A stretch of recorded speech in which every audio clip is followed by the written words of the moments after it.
8,000 feet of climbing over 10 or 13 hours is just a monumental effort over that technical terrain. I would say with 100% certainty, no one has ever cleaned the entire thing. It's not even a thing I think anybody would think of. Mind is an operating system, so it affects everything. So I love the whole idea of being fearless.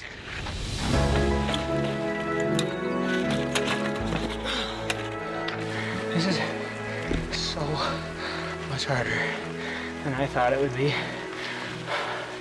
I wanted to train more. I wanted to be more prepared. I understand what he can do, and he knows that I know he can do it. It's just the power when you do what you love and you get your mind in the right place. It unlocks people's potential. It unlocks their strengths.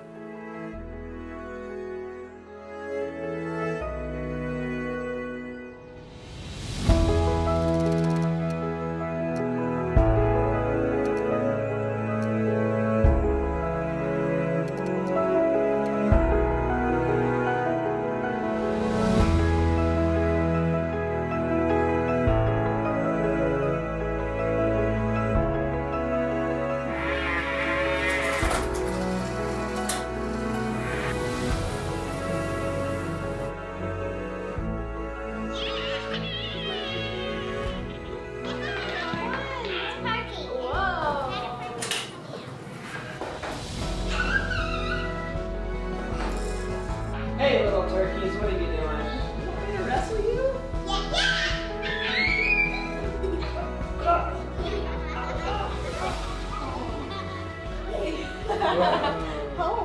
Oh, wow.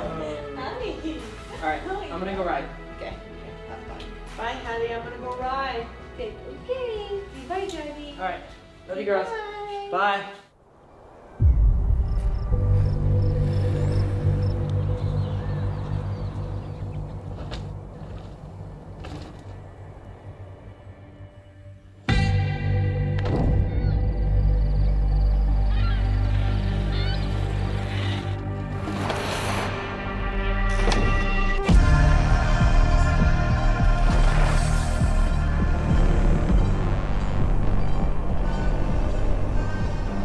Yeah, I've never seen anyone pick up on mountain biking so quickly. Of course, it's all his background, but it's his mindset, right? I really think Braydon has a different way of looking at mountain biking than you see with most. I mean, sending it big and big grand tricks is something that's a staple of the industry and has been since time itself. But Braydon's doing it on trails that everybody rides and in ways that most people don't see. Braydon is just one of the most singular dynamic riders I've ever seen. He has such precision and control and flow, and he is just kind of one with the bike. He has that incredible power. Until you see him unleash that power that he has, it's like next level, like some kind of supercar. It's like puts you in the back of your seat. And he can control it. We tend to always think athleticism is strength or size, but to me, athleticism is functional movement. And Braydon is this athlete that has just incredible functional movement. He's out there and he's seeing what most of us would call a double as a triple or a quad. We don't even see in the same dimension. You know how they say there's a different dimension, but I can't see it with these eyes, but I can see it through his eyes. What I love about Braydon is that he has figured out how to train his mind as deliberately as most athletes train their bodies. He sees possibilities that other people don't see. I would go down to Moab and I would link up with my good buddy Kyle Mears and we would go ride all over, and he would take me to certain features and certain aspects that I didn't know existed, and he would say, hey Braydon, give that a shot, see if you can climb that.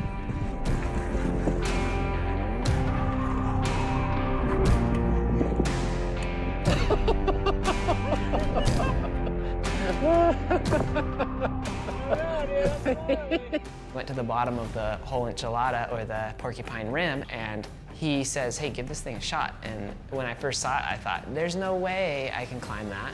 I gave it a couple attempts and I ended up almost getting it. So I kind of just started thinking and filling things out, and it's like I just kind of got this idea, like, maybe you should try to climb the Whole Enchilada.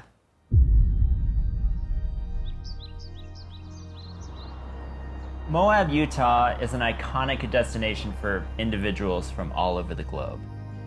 Millions of outdoor enthusiasts visit the Red Rock formations each year. Trails such as Slick Rock and Hell's Revenge are legendary, though towering above the valley is arguably one of mountain biking's greatest trails, the Whole Enchilada.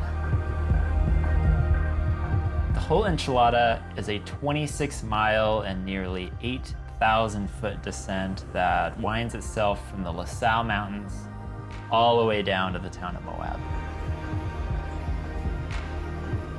The trail combines just about every flavor that Moab has to offer, from high alpine forests and lakes to fast, flowy trails, and, of course, steep, rocky desert terrain as you approach the bottom near the Colorado River.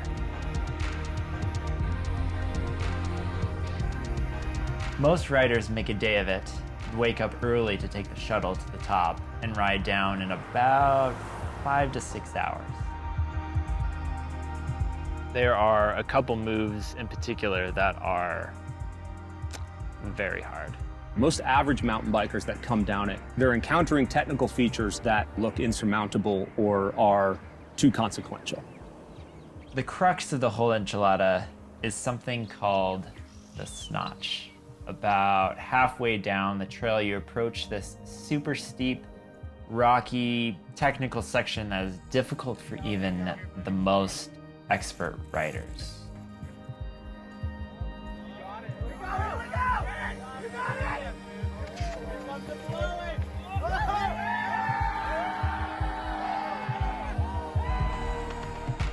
After descending the snotch, you have made it 13 miles and 4,000 feet, leaving you with another 13 miles, 4,000 feet to go. The Whole Enchilada is really just a fun, action-packed trail from start to finish to go out and ride.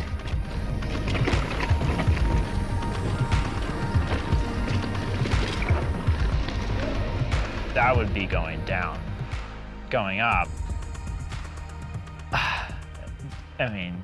Yeah, I'm certain people have probably reversed it and walked. You know, and I'm sure somebody probably rode a majority of it. I'm sure it's kind of happened. But I would say with 100% certainty, no one has ever cleaned the entire thing. No, that's not even a thing I think anybody would think of. Except for Braydon. Because, you know, he's Braydon. The goal here is to climb the Whole Enchilada from the Colorado River to the Burro Pass in one day.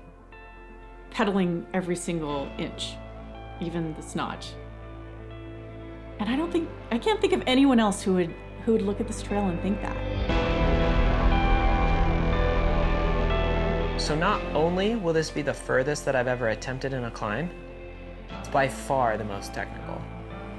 There are 4 big features that have me concerned. First, at the half-mile marker, there stands the banger. At 2 miles in, there lies the snaggle. Halfway through is the crux of the entire climb, the snotch. Then the last few miles gradually increase to a grade between 20 and 30% all the way to the top. The biggest, most feared feature that I have is the snotch. This snotch thing is impossible. It's a monster. It's the snotchness monster. It's this crux of a move that I don't even know who can clean. It should be a contest. It's akin to standing next to a 2-story house and saying, how do I get on top of this with my mountain bike? Like, that's maybe the best equivalency that I can draw in terms of trying to give this thing scale.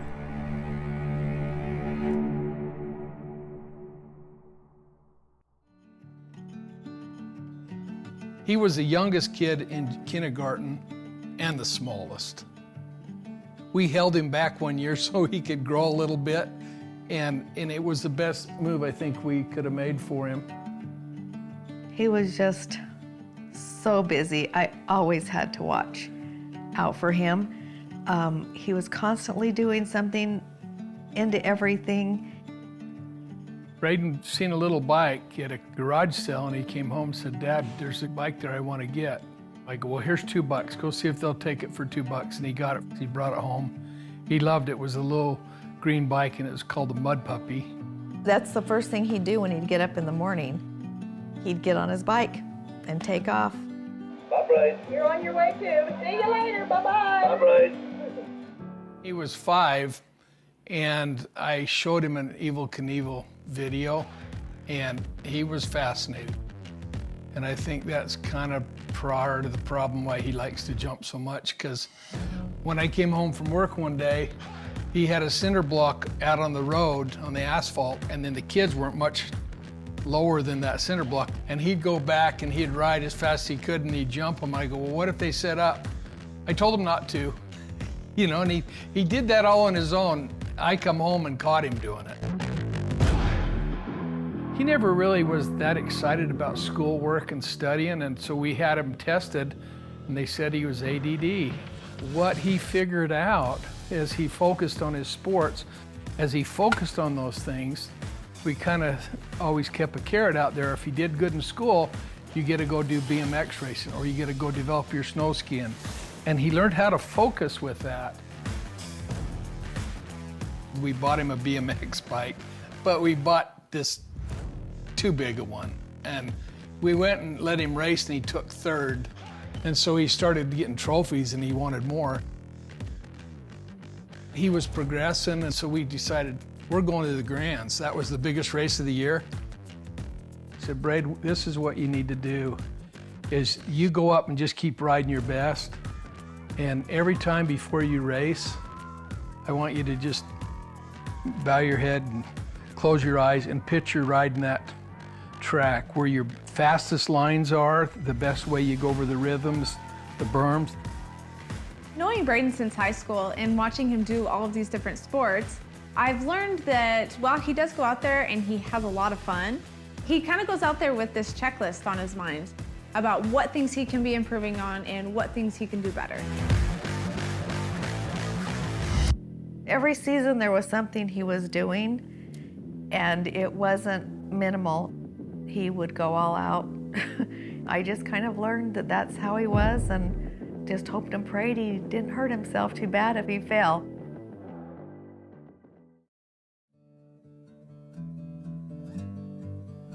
After high school, I wanted to challenge myself in other ways. So I hung up my bike, hung up my skis, and I decided to go out on a 2-year service mission for my church. And I went out there, I learned that I feel really good when I'm helping other people. When I came home from my mission, I was feeling like, yes, I just went and did a great thing. But I very quickly found myself in a really, for me, the toughest time in my life. My parents' home went into foreclosure. I was trying to get back into the normal world from being a full-time service missionary. And I was no longer with Nicole. I just remember feeling super low. Like, I had nothing going on in life.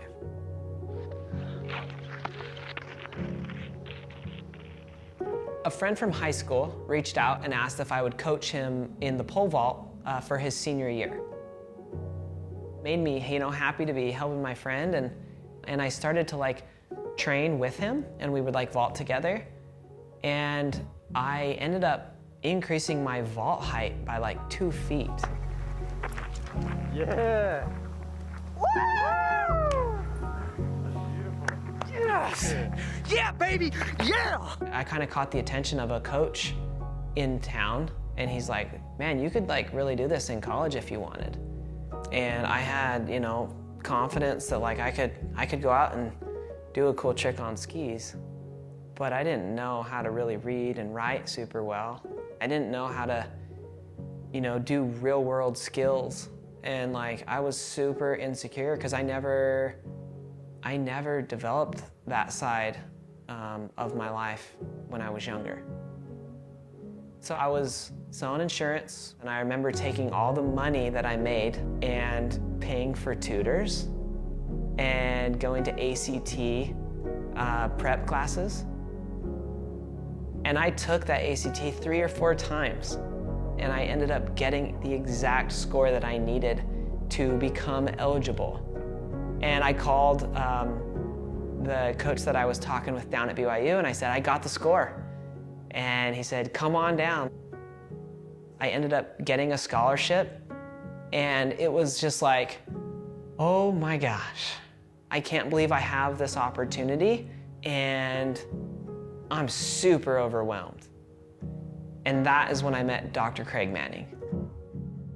I'm Dr. Craig Manning. I like to call myself a mental strength coach, but specifically I'm a performance psych. I have my PhD in the psychology of sport and human performance. My specialty within that field is I really gravitated towards neuroplasticity. Neuroplasticity is the ability for us to reorganize the mind and reconnect neuroconnective tissues to create better habits and better patterns of thought so that we can maximize our abilities and maximize our performance in life. So I ended up taking this class every semester at BYU, so 5 years, 10 semesters. I was put in this position as sports psych at the university, and all of a sudden all these athletes started wanting appointments. He wasn't just working with BYU athletes, he was working with all of the Red Bull athletes. He was working with the US ski team. They were winning X Games medals. They were winning gold medals. I was like, this guy is legit. The mind affects every area of our life, and if we have an opportunity to work on mental stuff, it helps us just to be healthier, happier, higher function human beings, and it helps us to have purpose in life no matter what it is. So I was like, okay, I'm gonna take this, I'm gonna test it, I'm gonna just do it. The only thing I was missing was Dr. Manning. He does talk about, in order to reach that highest level, you have to genuinely love what you're doing. And I said, look, I don't love pole vaulting, but I'm gonna use this opportunity to really test the fearless mind. I was visualizing every night. I was doing my 3-to-1, focusing on my strengths, one thing that I could do better. I was really in the details and everything I was doing. And I ended up pole vaulting 18 feet.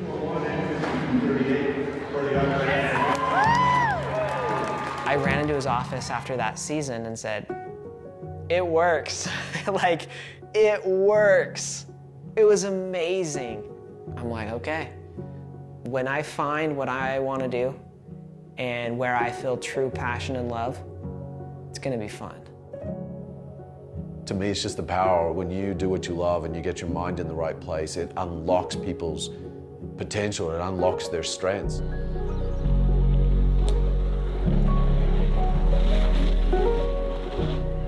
As I got on the mountain bike, I felt all those years of BMX racing, all those years of skiing, all those years of track and field and developing myself athletically kind of just come together. And I felt like a true sense of, this is where my passion is. This is what I love to do.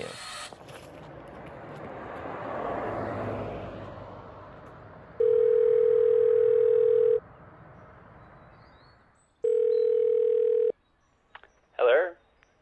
Greg, how you doing, bro? I'm doing great. How about you? I'm doing well. I have a crazy idea. Let's hear it. So, I've been really putting a lot of thought into this. I've talked to my wife about what I believe it's going to take, and I want to set out and climb the Whole Enchilada. Yeah? Okay. Like everything? Yeah, dude, like everything. You bad man. All right. Well, here's the thing though. I'm confident that I can get all the technical sides of it done, but the part that I lack and the part that I feel like you can really help me with is the endurance side of things. Do you think you'd be interested in kind of helping me with that strategy of what the endurance side of this will look like? Oh, yeah, definitely. No question. You're the best, brother. Okay, well, let's meet up soon. Let's get out on a ride, and we'll chat soon. Yeah, sounds good. Okay, thanks so much, Greg. See you, brother. Yeah.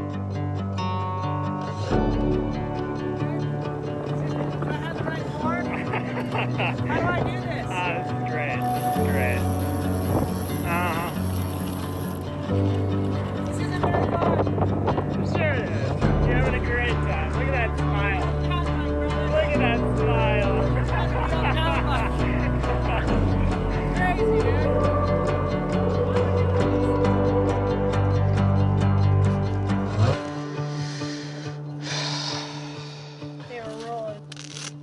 All right, here we go. We're at the bottom of Porcupine Rim, the Whole Enchilada Trail, and we're going to head up to scout out and figure out the best ways to get up some of the really technical features. So basically, how I'm gonna approach this, I've never made this full thing. I've made sections of it. So today, I'm gonna try to make the whole thing. So I'll come up right here, hit this line, and then I need to be able to have as much speed as possible, because as soon as I get right here, I've got to take a crank and then launch up a drop to plop myself right here. And then I've got to be able to torque up this.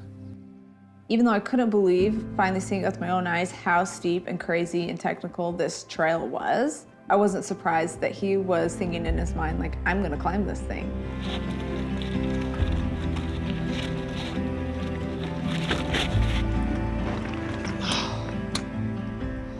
I could go that way, but that's not as cool. Babe, this whole climb is so crazy.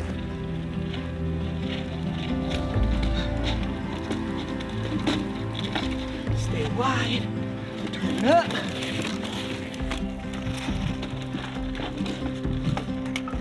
Cranker. Good job.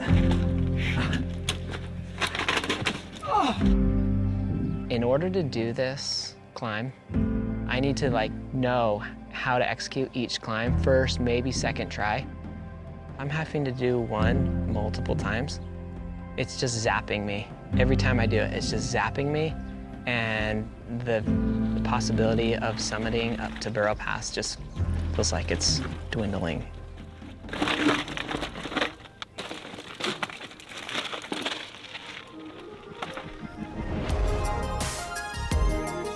I'm tired.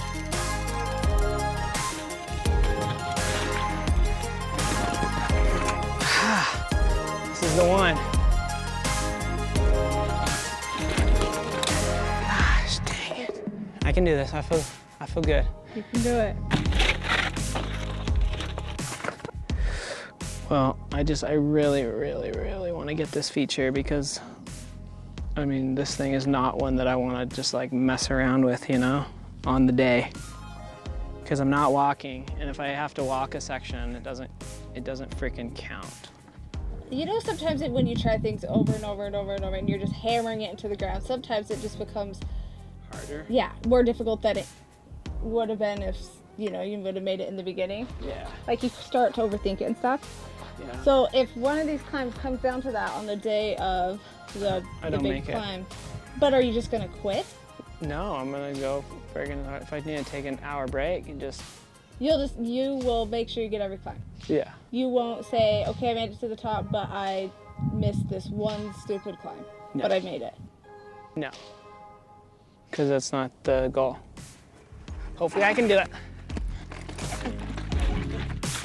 Oh.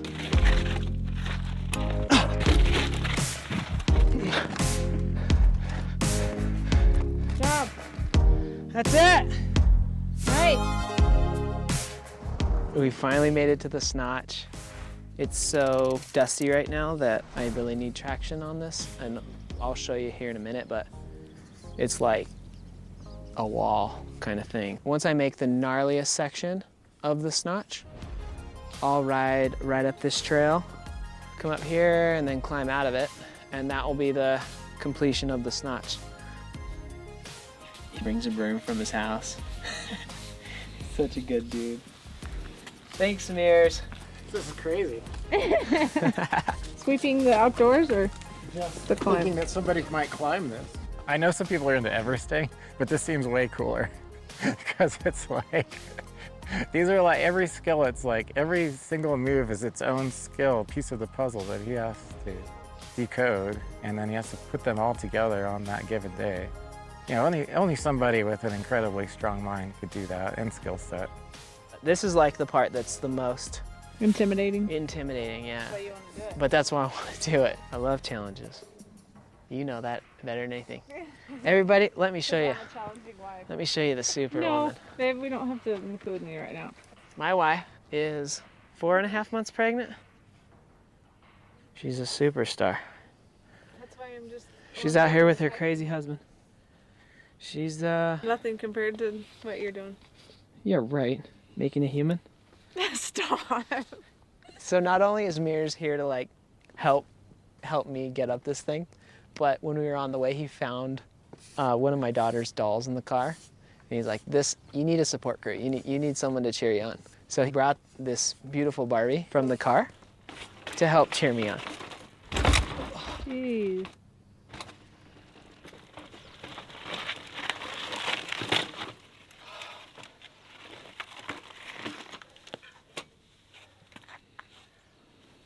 Oh boy.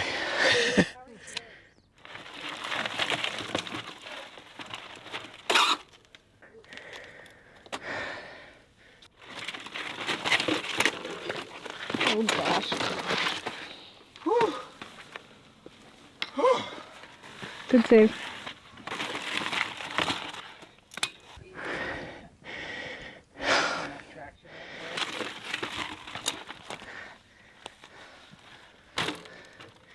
Going backwards.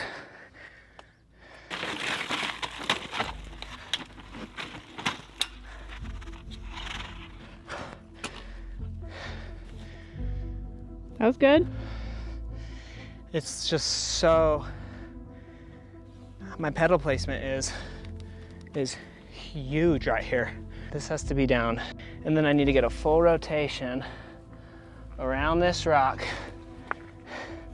And then this needs to be down again, right there. I'm having no cadence, I'm having no rhythm, I'm getting mumble jumbled right here.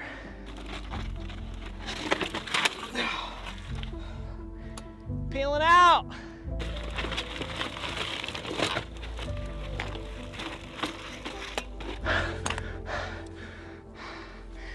Felt janky, but got up here. You get hung up watching you right there. I don't know why it's feeling, it's not difficult. It's not difficult at all. I just gotta do it. Pedals rough.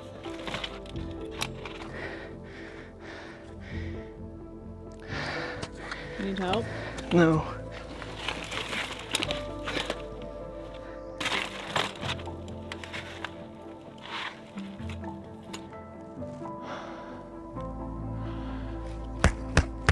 Oh, I'm so pissed. This is like past complicated for me.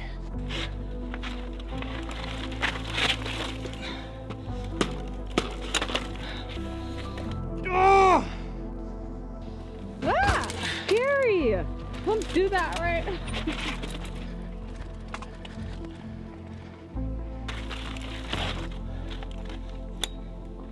This is supposed to be fun, right? Well, and challenging. Freaking stupid. You wanted a challenge.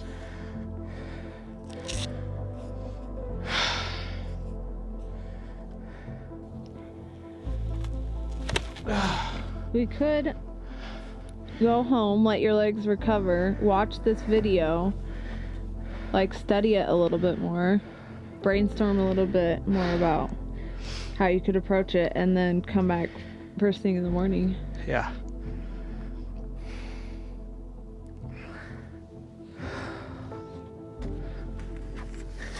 I mean, you knew this part was going to be hard. That's why you've been nervous about it. I didn't think it would be this hard. Oh my gosh. Is it possible? Is it possible? Yeah. Yes. That's the right answer. I mean, the thing I do like about this climb is you can't dummy it down. You know what I mean?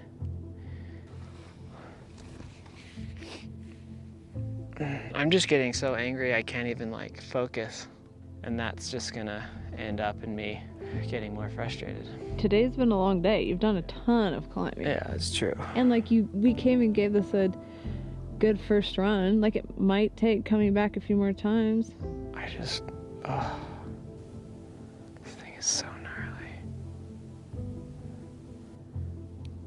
Just now, like thinking about doing this 14 miles in, 4,000 feet. Oh, I'm overwhelmed. Super overwhelmed. All right, so it's like 7 in the morning. We're heading back up to the Snotch. We're giving it another go. Hopefully I can get some attempts to where I can have a little more confidence that I can make it up this thing.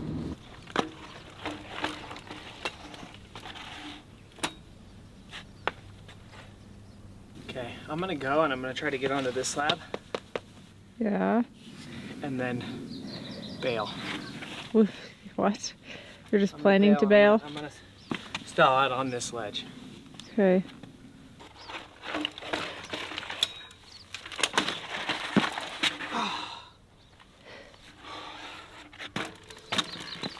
That was sketchy.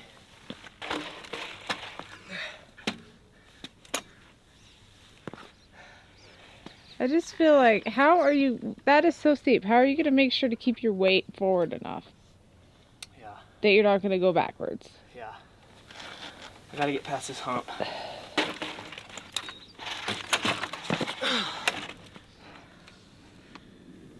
Babe, look at how steep that is. I know. You're worrying me.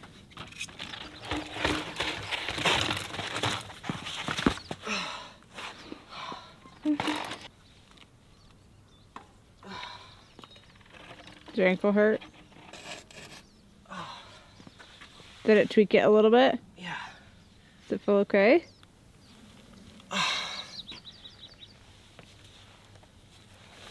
That hurt. That hurt. Is your ankle strong enough to take a bunch of brutal climbing right now? You're right. Oh, that hurt really bad. Babe, that's bad. Is that like a sharp pain or what? Did you kind No, I just like, I tweaked it. Because it's hurting on the inside here. Mm-hmm. And when I landed on that rock, it like, I just slid out, put my foot down, and it really rolled and popped and did a bunch of weird things coming into the inside. Hopefully these x-rays are good, so I can continue training and continue this endeavor for this big climb. I was supposed to go down and shoot the first bit here in May in a couple weeks. Obviously this is massive, and this trip, if anything, kind of just like made me realize, like, oh my gosh, this is going to be so hard. The hard thing about the Whole Enchilada is not the endurance aspect. Even though it is a component, it's not what makes it hard. What makes it truly breathtakingly difficult is just the sheer number of high intensity movements that he has to make. I've got to really dial in my training, and luckily my friend Greg is a really close riding buddy of mine. He's a endurance athlete, and he really understands kind of my strengths and where I need to improve. And so he's gonna help me kind of build that base so that I can make the big climb. And then I'm gonna just continue to do my explosive training, the weights, the plyometrics, and rehab my ankle like crazy.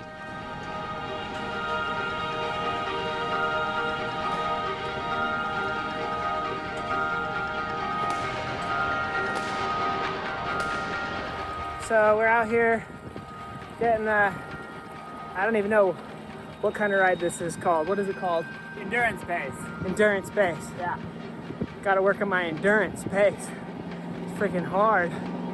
But I got friends like Greg to push me. What do we got here? Oh! Welcome to Idaho. Yeah, baby. A lot of that. A lot of that. Smell that frickin' V8. Well, in an ideal world, we would have done this whole elaborate training scheme that I was kind of excited to do. But, you know, the reality is that he's got a lot of other things in his life, and he wanted this to be fun. Skip it. Oh, good at 10, 85. Too slow. So I kind of had to get creative to try and add those elements into his daily routine without stressing him out and having him lose enjoyment, because at the end of the day, he wants to enjoy riding. Another day, another grinding ride. A couple hours in on this ride. It's not so easy for me. This is probably the least fun aspect of my training. And if I ever lack motivation or drive out here to keep going, I just think about the day when I'm gonna be climbing that sucker and just knowing what I gotta get up. Hoop, I get motivated real quick. July 14th, 13th, and day in, day out. All of the stats and the metrics that most endurance athletes live and train by, Braydon wanted nothing to do with it.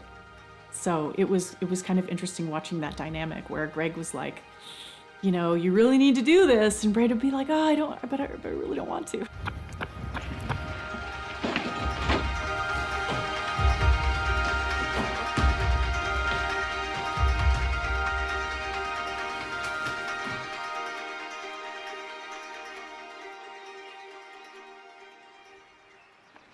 Got to get back down here and get that snotch figured out. It's pretty good, Philip. Oh man, it's pretty. Yeah, try it.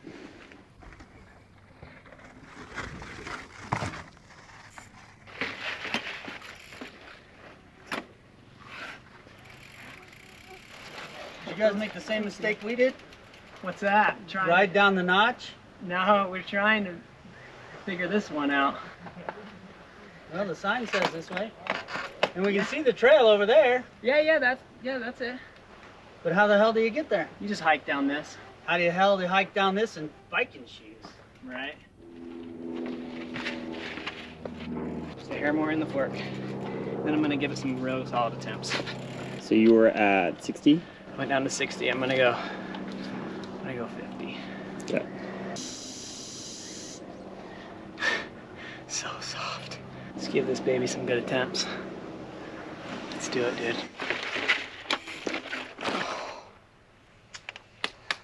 I feel really good. Mm-hmm. Holy frick, I feel really good.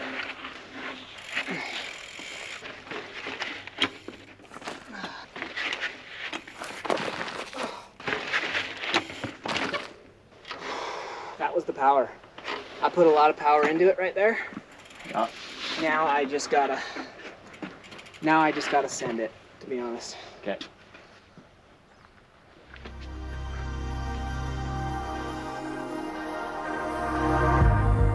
Going down with Greg was great, but I still had not climbed the snotch. With the anxiety and the stress already with this climb, I had to make that thing. And so I jumped back in the car and I went back down there the next week. If it's not the myth, the man, What's up? the legend How are you? himself. How you doing, bro? How are you? Good, thanks for coming. Let's go. Just right here, and if I do fall, you just like brace up and I'll just defect me off of this. The conscious mind is completely and utterly dominated by human language. How you think is how you talk to yourself. How you talk to yourself is your choice of words. So when you talk to yourself, I can't do this, those are the worst things you could say.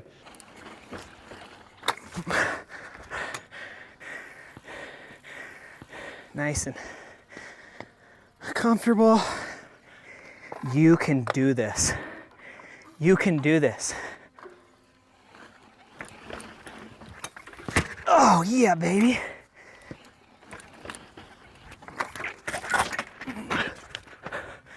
Woo!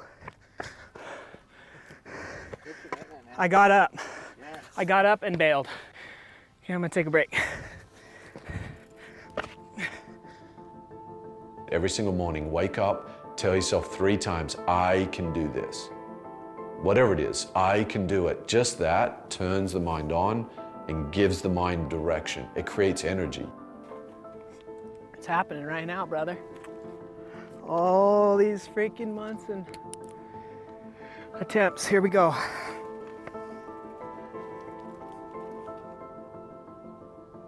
It's on. We going. Here we go. Be in the moment. Okay, here we go. Execute. Here we go.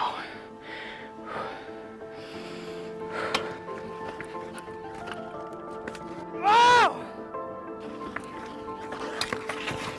Okay, you got it. Woo! Almost there, bro!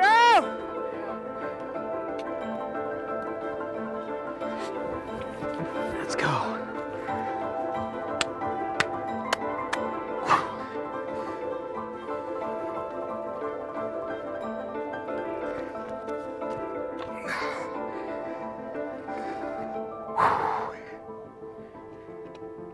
The thing is once I get it, Mears, I got it. You know what I mean? I got it. I can repeat this thing.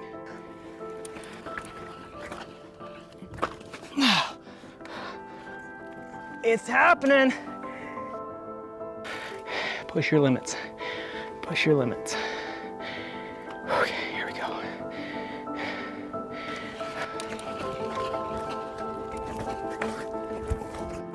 Woo! Yeah, buddy. Yes, Bears!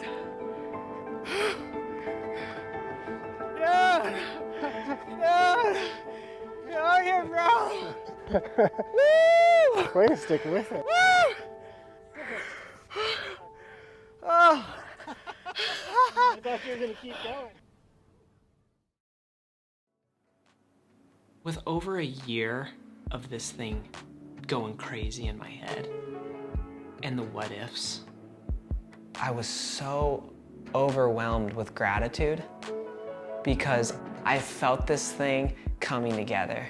And I had the confidence that when that day came, I was going to make this climb.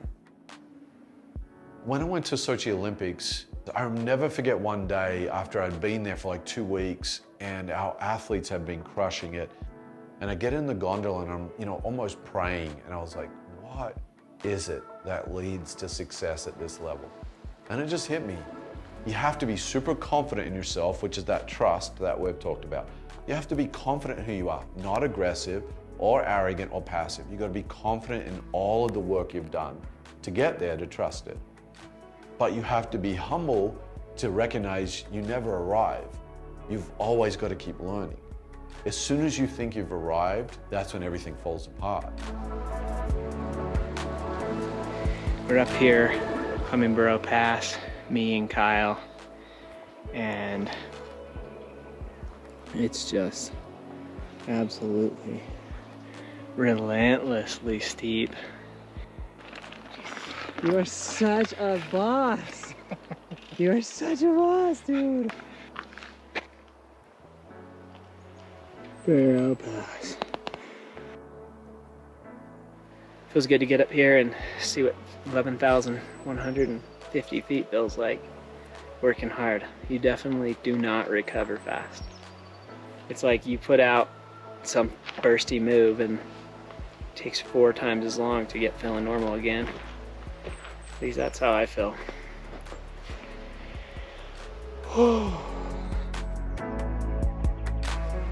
He was embarking on this thing that he thought was possible, but he didn't know.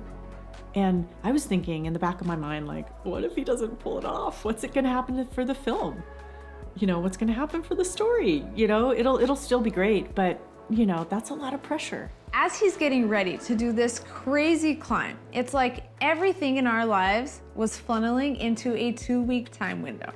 He was putting on the Boise Mountain Bike Festival. We were moving houses. I was 38 weeks pregnant, and as soon as she came, he was supposed to head out to go do this climb.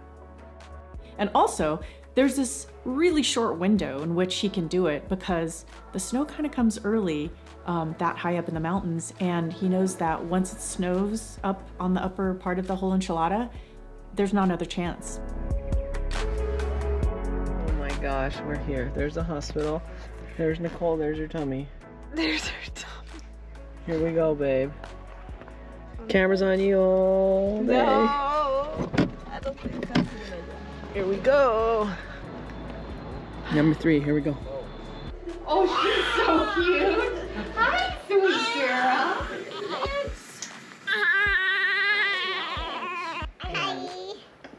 Hi, little sister. I just a little bit. I don't jammy. At some point, you know, he started asking himself, is this selfish? Is this worth it? Like, why am I doing this? And he told Nicole, you know, I don't have to do this. I can put it off another year. And Nicole, to her credit, said, I know how much you want this. I know how hard you've been working. Just go and get it done. I'll be fine. Okay. Here's the Martin. Yeah. Make sure this is part of the formula. Yeah, it's Halloween, so we gotta have all pumpkins.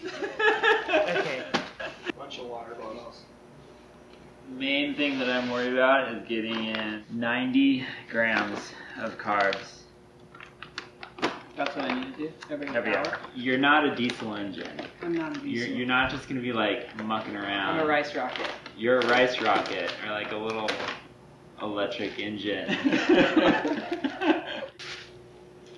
You got the drink mix and the gel. And this will be on the hour, every hour. And that will not be flexible at all. First half, if he's at all behind in nutrition, he's gonna have a hard time later on, especially. It's like daunting for sure.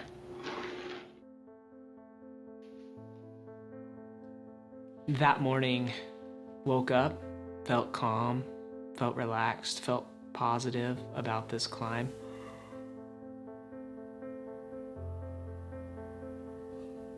Me and my dad actually said a prayer together that things could work out for whatever was going to be best.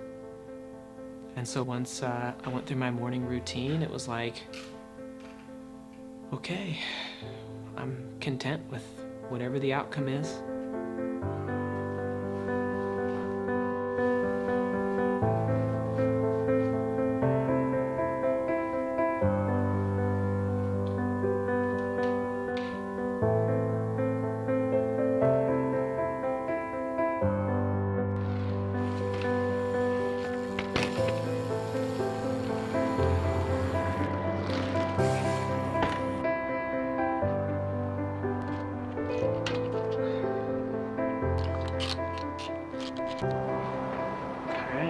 Got the big time bike here, got the bike with some spare parts in case I need it. And it's about ready, it's about go time.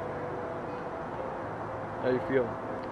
I feel good, I feel tired, I feel ready, but I mean, it just is what it is, you know? I gotta go climb this thing. I got myself in this mess, I gotta get myself out.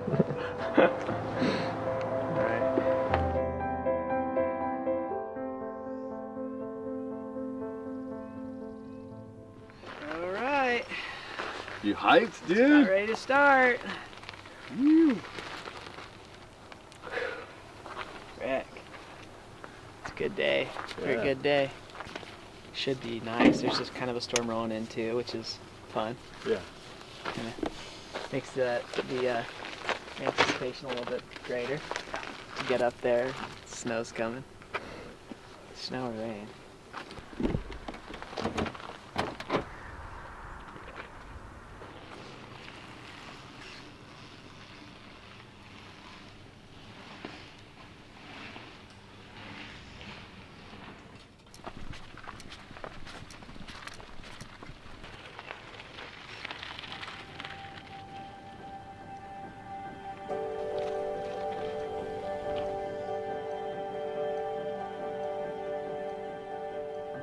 Who would ever think this was a mountain bike trail? Get up here, shoot the gap between these little two rocks right here. Go up and then hook right. Have you done that before in videos? Yeah, I came here like 2.5 years ago with Kyle. Is that the one that you kind of fell on? Yeah, I endoed.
I was worried about his just overall stress level going into it.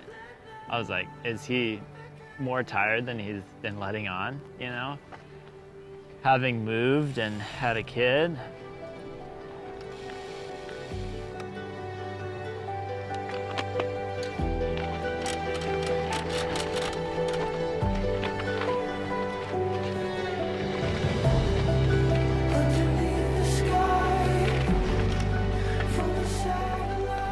Now I'm just taking a snack break, staying on top of my nutrition so I don't bonk.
One of the motivating factors for putting myself out there is, you know, in 2016, my cousin Cody, he took his life.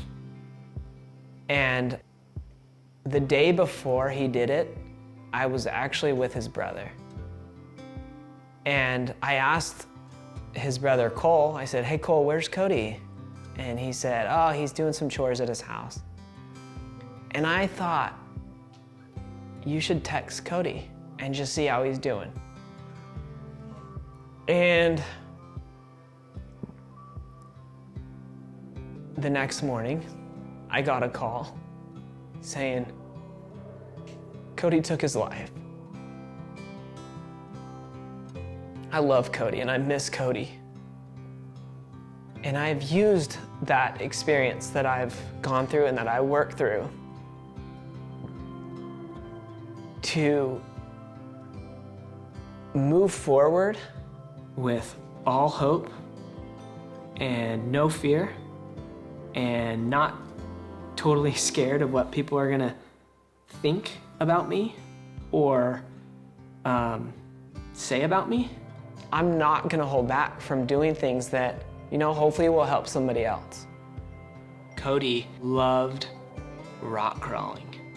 He loved getting outside and living a exciting, adventurous life.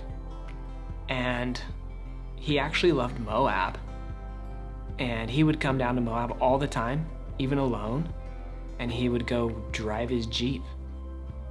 He really just lived a life true to him. And I feel major, major inspiration from Cody for this climb.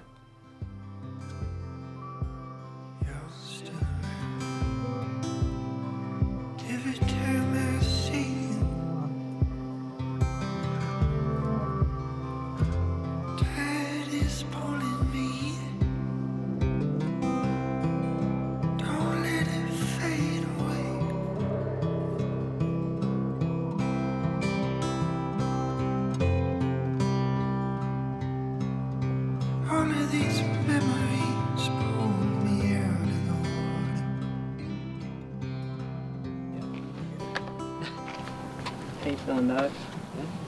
Good. What do I need to eat next? Some more like almonds or something? Thanks, bro.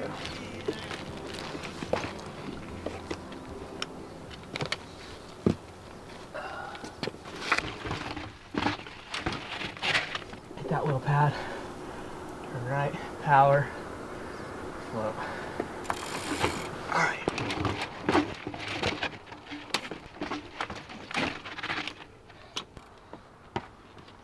Come on, babe.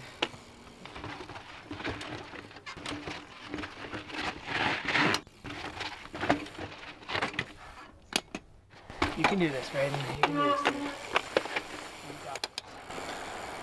Stay right.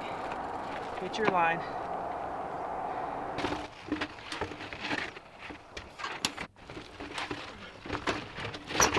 So slippery. This. Yeah. You're gonna power up as soon as you get on the little flat rock. You're gonna lay the power down. Stay right at that little spine. Then float the power, just continue the wheels turning and out. You got it.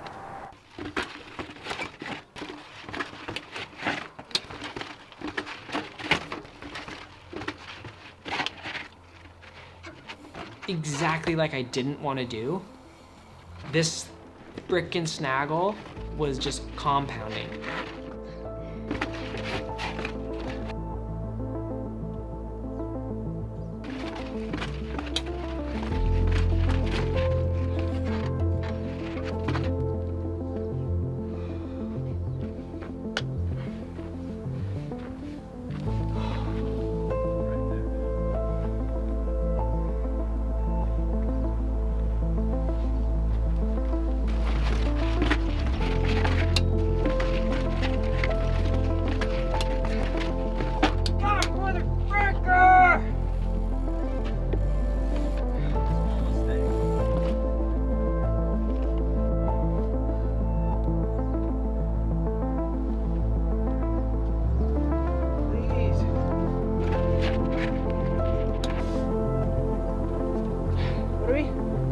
In? Just come on, bro, please. Just calm down. Make this thing.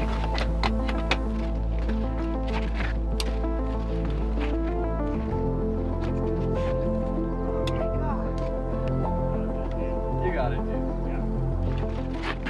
I was just thinking about the sheer volume of what he was going to be doing that day. The amount of effort just on that section was enormous. And he was basically just leaving the parking lot.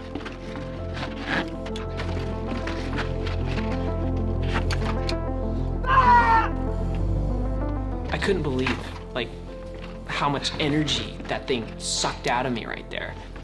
And that it was only 3 or 4 miles into this ride. And I'm thinking, holy crap, what did I just do to myself? It was a scary moment. And we were just kind of like, it is what it is. Took 50 attempts. Okay, let's keep going. I was genuinely worried. I was very worried. After he got held up and we were climbing in the heat.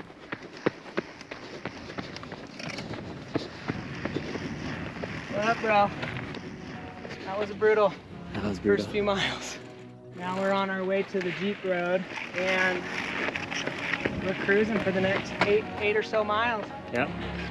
We're kind of feeling a little pushed because at 6 o'clock it's supposed to snow and rain up at the top. So we're cruising for the next bit, and the crew is going to get some sandwiches, get some headlights, because we might be going into the dark. We're doing it. Mm-hmm. We're doing it. Let's go. Yeah. Let's go, Greg. Woo.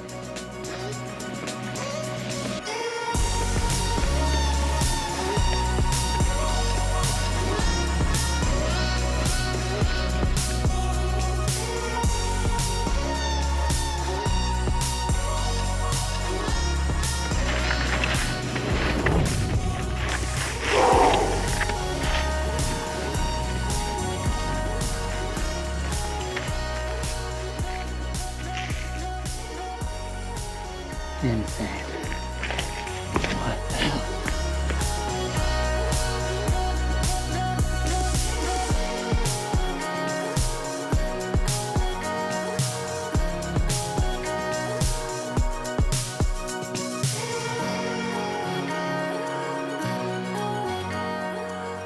Another climb on a big old hill.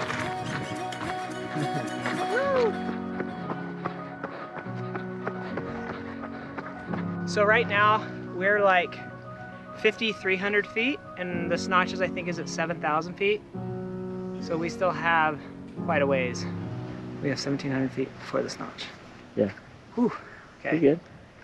Yeah. So we'll probably be a little bit, Mears. I'm sorry, dude. I'll see you out there. Okay. See you, boss. And we're going to those mountains way over there. Yeah. Way over there. My wife texts me. She's saying, you're gonna do it. Yeah, you are. Thanks, babe. Love you. Are you halfway yet? No, not even close. Okay. It took so long on that first section. Yeah. That now. Okay. Yeah, we're gonna get some headlights so we can go up there into the dark if we need to. Yeah. But yeah, I mean, feeling pretty good.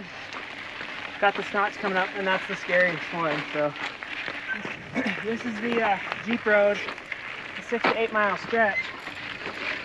That's just brutal. Like, there's really not easy mileage in here or easy vert. It's ledges after ledges after ledges.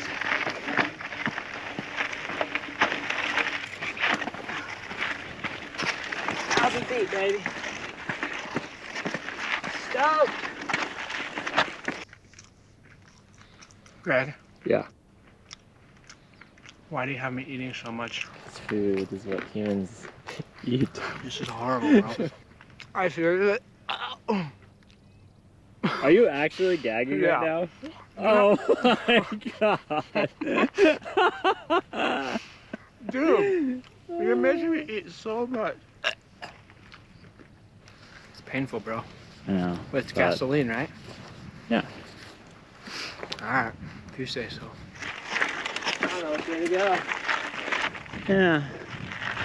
I don't think it matters.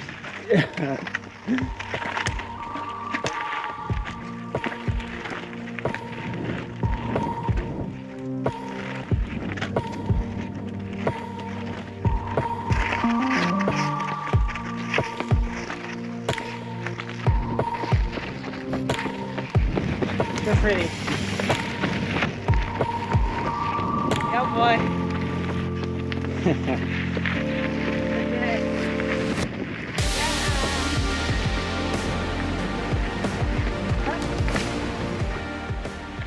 this is great. Very enjoyable.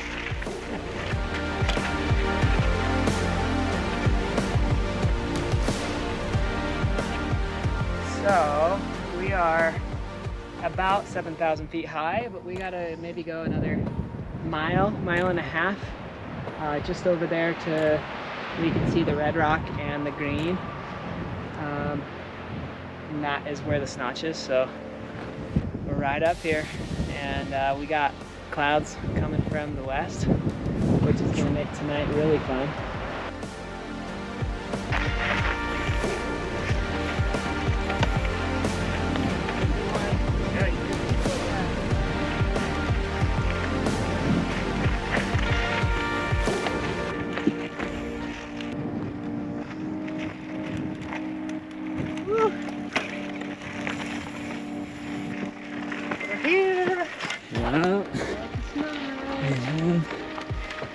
Arrived. The man, the legend, Kyle Mears up there. Mm-hmm.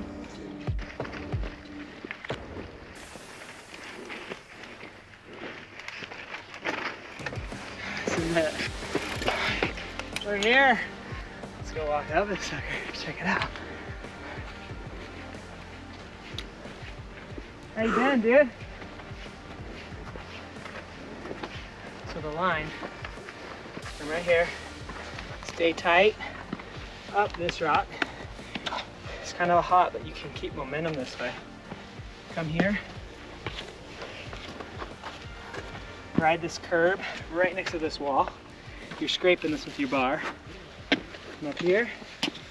Lay down some fat cranks on this, and then you float up this janky jank. And then we're at the most difficult feature of this sucker. Here, how you doing, Bob? We're here, brother. Thank you. So this is where I get my pedal situated. Come here, pedal there,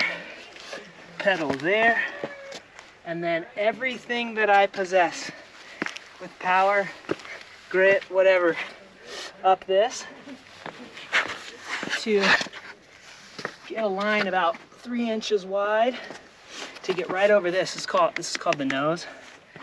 And then the speed and power that I brought right there will get me onto this, and then I just continue to crank and keep flowing up this sucker. And then we come and I do a little wheelie hoppty-doopty thing. Come right here up to this little section. And you know what? I might not make this all in one go, and that's totally fine. That's not an indicator of success for me. I'm gonna make, even if I make it in chunks, but I'm not gonna have to walk any of the sections. So ideally, come up here, do a little revert, come right here, do this switchback, and then there's one extra gnarly switchback right there to add to the challenge of this thing already. Tori and Alex and my dad and Mears were all there. We had lunch, and I was like, okay, let's eat lunch after I get this thing because I'm gonna get it quick.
riders. On the gate. Riders ready? Watch the light. Beep, beep, beep, beep.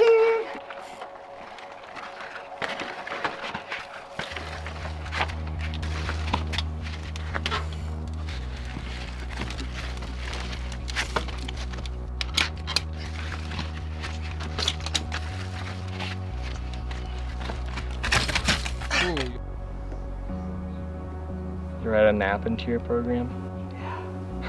Oh, it's called a snot snap. It's called a snap. It's the official Snot term. snooze? It's called a snap. Snot Seriously, snooze. I don't think rocks have ever felt so comfortable. I got one in my tailbone, I got one in my back. And I feel so good right now. You look great. I just need to get out of this thing. This thing is so hard.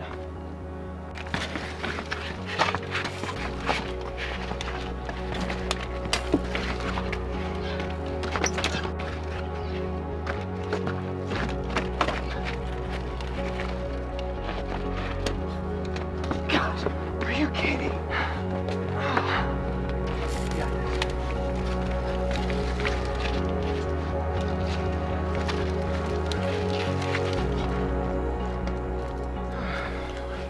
We're cruising. Now we got a storm and sun to race. Did you get headlamps by chance? Got them. Once I made it past the snotch, kind of just realized, like, I still have half the climb left. And as grateful as I was that I had made the first half, with a storm coming and with the intensity of the grade and my physical exhaustion, I was like, stay in the game. He wasn't getting hung up on anything. It was just focused on every little thing that was in front of him, and he would just check it off one after the other. And it was like pretty eye-opening, really. Just pretty unique, the ability to, not wallow in your own sorrow. It's just not many people can do that. Fear does not occupy the present. Every time our mind jumps to the future, that's where fear lives. The more we live in the present, it lets go of the guilt of the past and the fear of the future, and the more present we are in reality. You're aware of what you're doing, and you're aware of the patterns, and you start to see the trajectory of where you're going.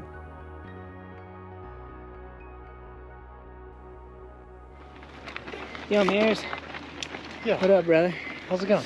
So where are we at on this thing? We're riding a double track Kokopelli Trail. This Jeep road section that's fun to bomb down. I don't think I've ever climbed it. So we're going up Kokopelli. You can see it's just a double track road. We're out of Upper Porcupine Rim. We'll hit this and then Hazard, and then we'll meet up back with the crew at Warner Lake Campground. And that's where we'll go up to Burro Pass. So we got probably about another 1,000 feet, 1,200 feet to the campground. Only 3K left to go. Got about 2.5 hours till dark. I'm guessing we're gonna be close. So yeah, I gotta eat my trail mix, drink my water, make myself do that. I totally hate doing that. You're the best, Mears. Thanks, dog. I have candy. How you doing? Good. Good. Mears is the bomb. All right. Tune in next time. I'm dying, but I'm happy.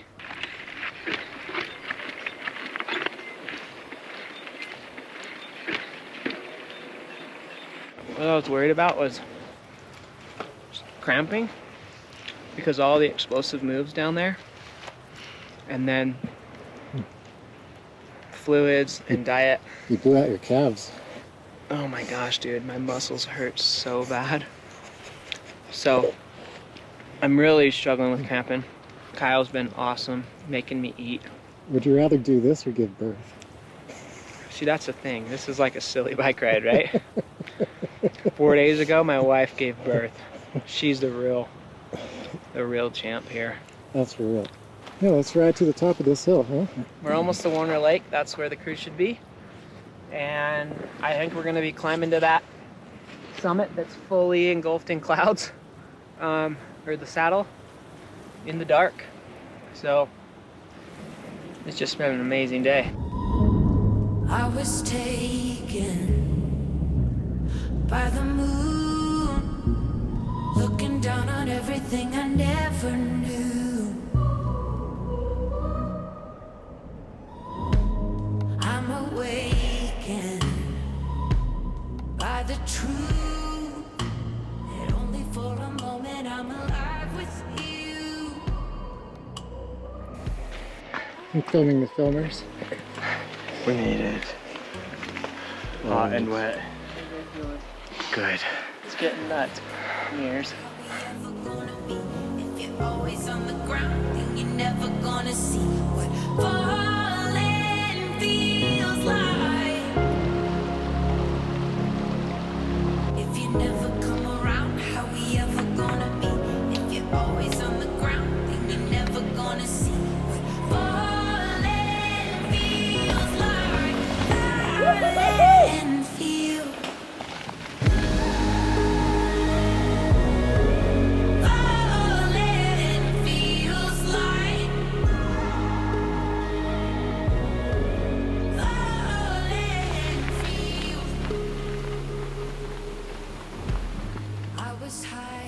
How you feeling? I feel nervous. What if I get up there, snow covers it, I don't even make the top? But you know what, at the same time, like, I put everything I can into this, however it turns out, that's how it's gonna turn out, you know? Like, can't control the weather. We've had some really amazing, things fall in line for this to happen today, and filling it out, it feels like it's gonna be pretty great. We got like 1,500 more feet.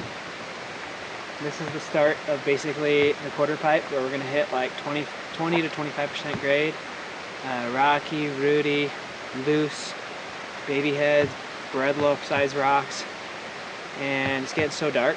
Probably is not gonna show up very well, but we have some headlamps, and we're gonna do our best and get to the top, and some big high fives and hugs, and be like, yeehaw.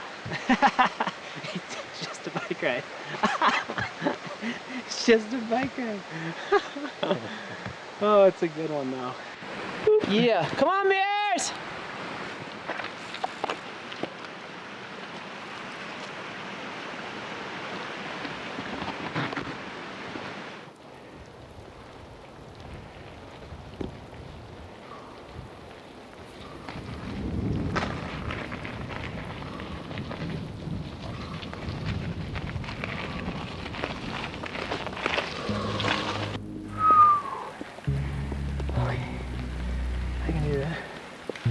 It's like all this work today, and then the high elevation and like recovery, like it just doesn't happen nearly as fast as I would like it to. Yeah. Oh my gosh, so sorry guys. You're fine, we're sorry.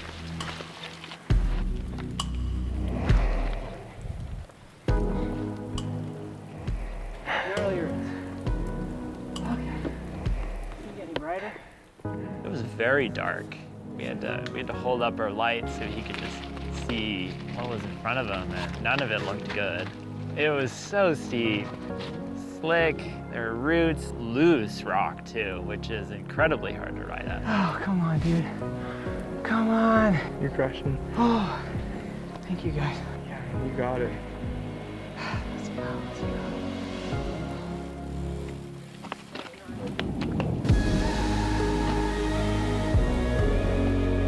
This is insane. It was cold. It was getting dark, and we knew it was going to be snowing.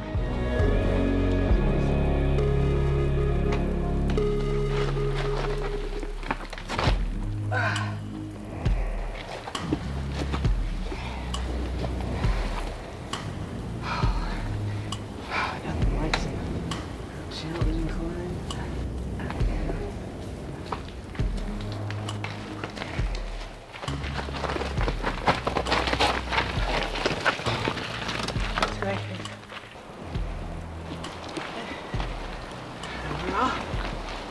Cruising, Tori. Cruising, bro. How you feeling right now? I feel excited, but I'm still nervous. Like, this thing doesn't let up. Like, this thing is so relentlessly punching me in the face.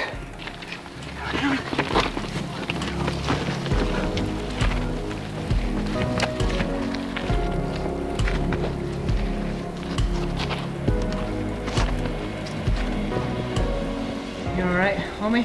Oh yeah. Okay. I love it. You're the best. All you guys are the freaking best. Okay.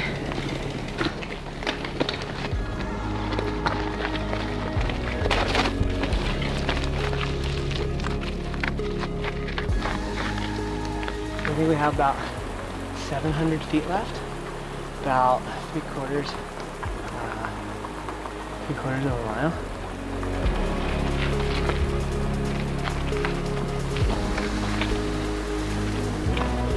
Day has been a blur. Yeah. We were in Moab. Yeah, dude. We were in Moab and I don't know where we are now. banging my head against the wall on that one climb. Okay.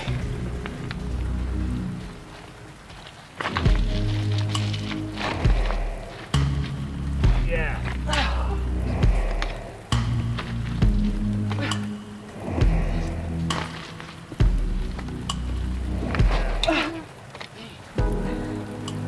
Roots are so slimy.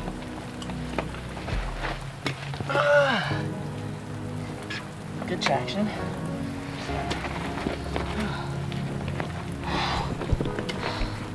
To the light. This trail goes right, correct? Yes. Oh my gosh, it's slippery. Woo! Mears! You good? What do we got? Can you show me up there? Mother. Goes right. Goes left.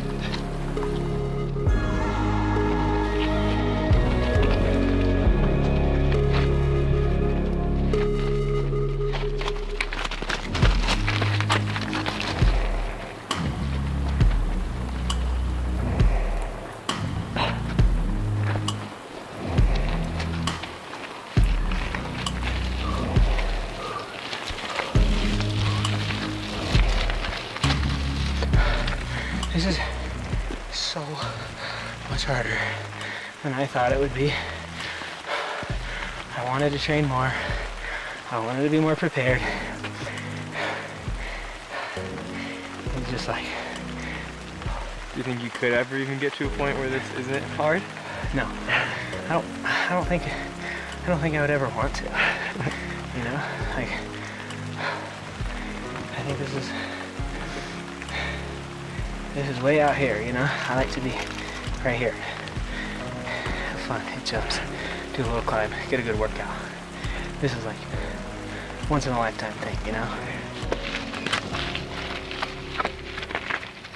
Everything hurts, like every muscle is exhausted. My lungs hurt, my hands hurt, my butt hurts. But I think we got things on our side tonight. It didn't snow up here and could have really shut us down. And it's not raining now. Like, how insane is that? Oh God. Oh, I hurt so bad. But I can do this. You can do this, bro. Oh, you can do this. You got this. You can do this. You got it. All right.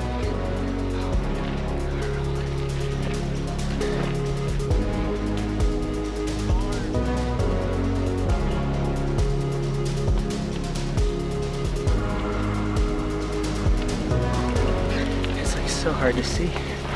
Oh, I'm camping so bad.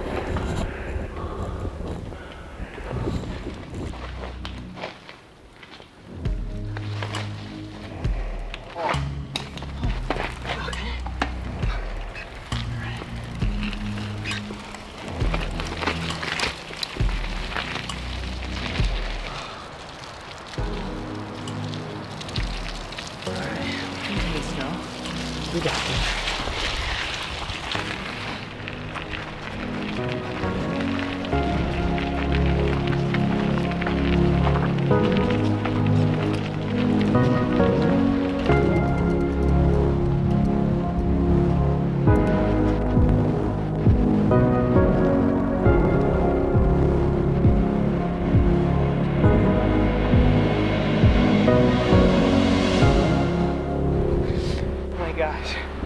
Wow. What do you think right now?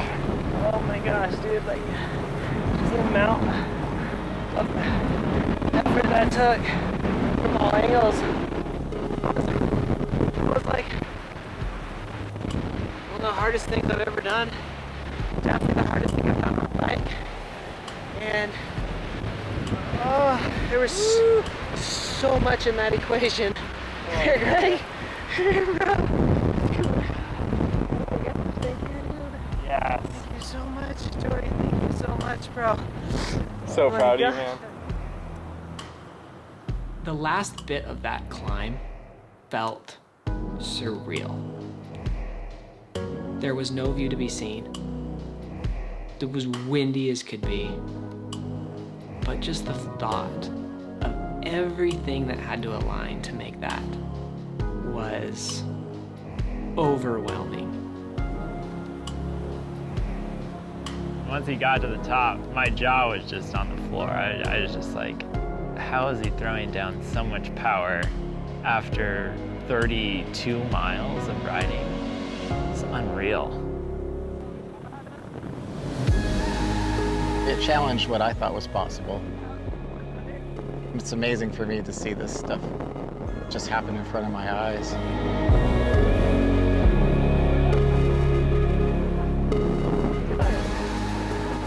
Uphill record. That was the slowest climb. There's no time records being set. Oh my God. Greg's down, dude. It's cold. It's really cold. Let's get out of here. Let's get out of the wind. Amazing. Thing that so many are involved in. My wife, my dad, all my amazing friends that support this crazy stuff.